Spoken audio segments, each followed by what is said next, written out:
New York suit targets Satoshi's Bitcoin as abandoned lost property. A lawsuit filed this week in New York is asking a court to treat some of Bitcoin's oldest dormant wallets, including addresses widely attributed to Satoshi Nakamoto, as abandoned property under state law. The complaint, first reported by CryptoSlate on May 29, 2026, sets the assigned value at under $10 per wallet, the nominal cost of a state-issued notice, rather than the market value of the coins inside. The filing arrives as Bitcoin trades at 73,596, down 4.94% on the week, and inside a broader risk-off tape that has pushed the Fear and Greed Index to 33. The legal theory would, if accepted, transform a stable assumption inside crypto that addresses without recent activity are simply private property whose owner has chosen not to move them. The legal theory, in plain terms, New York's abandoned property law, like every other U.S. state's, allows the state to take custody of assets that owners have not touched for a fixed dormancy period. Forgotten bank balances, uncashed paychecks, and unclaimed insurance proceeds all flow through this system. The state holds the assets and pays them back if the owner ever returns. The complaint argues that the same framework should apply to Bitcoin addresses that have shown no outbound activity for a defined period. The plaintiffs frame each address as a stranded financial instrument, not a sovereign cryptographic object.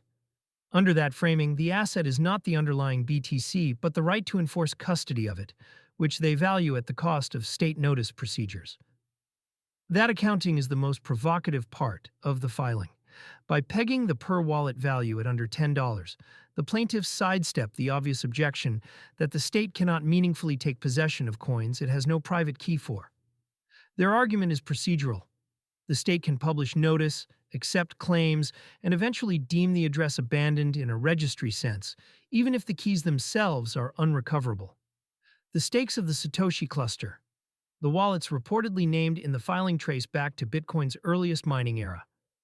Some of the addresses are attributed in public on-chain analysis to Satoshi pattern coins, the cluster that researchers have long linked to Satoshi Nakamoto. The combined holdings across that cluster sit above 1 million BTC, worth more than $73 billion at current prices. None of those coins have moved. That is, in fact, the most load-bearing assumption in Bitcoin's narrative.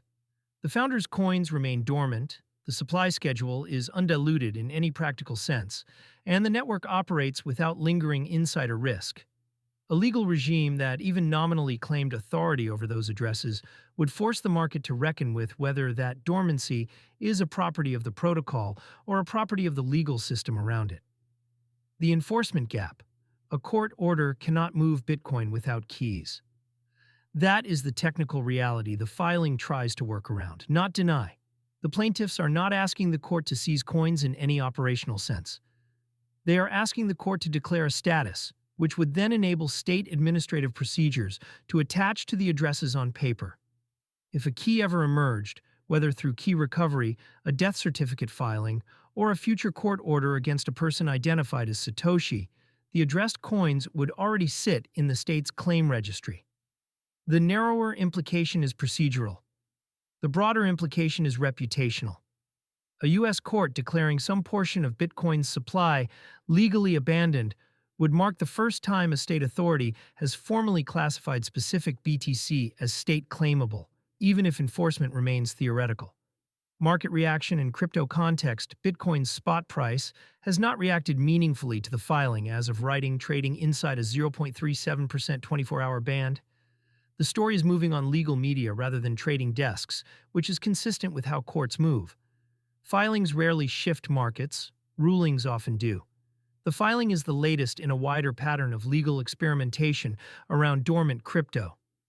Earlier this year, the CFTC asked a New York court to erase its own Gemini settlement, and the SEC approved Paxos as the first blockchain-native clearing agency, both signs that the U.S. legal system is still drawing the basic boundary lines around crypto property rights. A lost property claim against Satoshi sits in the same broader argument: who has standing over coins nobody is actively moving? Holders of BTC outside the named wallet cluster are not directly exposed by this filing. The state law theory requires a dormancy showing for each address individually, and most spent or actively held wallets would not qualify. For users moving coins through self-custody options or active exchange accounts, the abandonment trigger never arms. The risk surface here is conceptual, not operational. 3 procedural tests ahead. 3 procedural steps will shape whether this filing remains a curiosity or becomes a precedent. A motion to dismiss is the most likely near-term move. If the court accepts a dismissal on standing grounds, the case ends quickly. If the court allows the case to proceed, it implicitly accepts the theory that a state can attach administrative claims to cryptographic addresses without keys, which is the first time that question would receive a real hearing. Class certification, if requested, would extend the claim to a wider set of dormant addresses beyond the Satoshi cluster. That would change the political character of the case from a single wallet curiosity into a broader sweep over all early Bitcoin holders. Finally, any move by a sovereign nation to file a similar claim would signal that the theory is being copied rather than tested. The US is the most obvious first venue, but Bitcoin's earliest mining infrastructure spans multiple jurisdictions, and a parallel filing elsewhere would expand the legal pressure.